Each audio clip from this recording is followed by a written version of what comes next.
ইসলামের ইতিহাসে কিবলা পরিবর্তন একটি যুগান্তকারী ঘটনা। এটি শুধু সালাতের দিক পরিবর্তন ছিল না, বরং মুসলিম উম্মার স্বতন্ত্র ঈমানের দৃঢ়তা ও আল্লাহর প্রতি নিঃশর্ত আনুগত্যের এক ঐশী ঘোষণা। এই ঐতিহাসিক ঘটনার জীবন্ত সাক্ষী হয়ে আজও দাঁড়িয়ে আছে মদিনা মুনাওয়ারার বনু সালামাহ এলাকায় অবস্থিত মসজিদে কিবলাতাইন, অর্থাৎ দুই কিবলার মসজিদ। ইসলামের প্রথম যুগে মুসলমানরা বাইতুল মুকাদ্দাসের দিকে মুখ করে সালাত আদায় করতেন।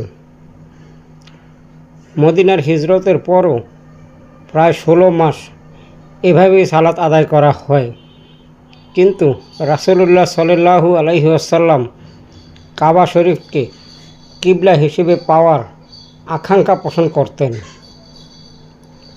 তখন আল্লাহ তাআলা আয়াত নাজিল করেন, আমি তো দেখছি আপনি বারবার আকাশের দিকে তাকাচ্ছেন, অতএব আমি অবশ্যই আপনাকে এমন কিবলার দিকে ফিরিয়ে দেব যা আপনি পছন্দ করেন। সুতরাং আপনি আপনার মুখ মসজিদে হারামের দিকে ফিরিয়ে নিন। সূরা আল বাকারা আয়াত 144। হিজরি দ্বিতীয় বর্ষে বনু সালামাহ এলাকায় রাসূলুল্লাহ সাল্লাল্লাহু আলাইহি ওয়াসাল্লাম সাহাবায়ে কেরামকে নিয়ে সালাত আদায় করছিলেন। সালাতরত অবস্থায় কিবলা পরিবর্তনের নির্দেশ এলে তিনি সঙ্গে সঙ্গে কাবার দিকে মুখ ফিরিয়ে নেন। সাহাবায়ে কেরামও তার অনুসরণ করেন। ফলে একই সালাতের এক অংশ বাইতুল মুকাদ্দাসমুখী এবং অপর অংশ কাবামুখী হয়ে আদায় হয়। কিবলা পরিবর্তনের সংবাদ মদিনার অন্যান্য মসজিদেও দ্রুত ছড়িয়ে যায়। সংবাদ শোনা মাত্র মুসল্লিরা সালাতের মধ্যেই কাবামুখী হয়ে যান। এটি ছিল আল্লাহর নির্দেশের প্রতি সাহাবায়ে কেরামের নিঃশর্ত আনুগত্যের উজ্জ্বল দৃষ্টান্ত। পরে বনু সালামাহ এই মসজিদে কিবলাইন নামে পরিচিতি লাভ করে।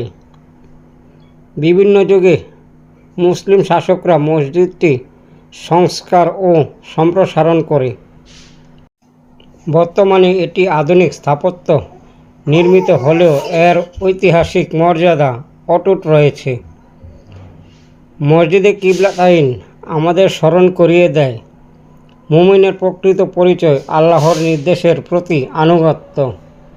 পৃথিবীর বিভিন্ন প্রান্তে মুসলমানরা ভাষা, বর্ণ ও সংস্কৃতিতে ভিন্ন হলেও একই কিবলার দিকে মুখ করে সালাত আদায় করেন।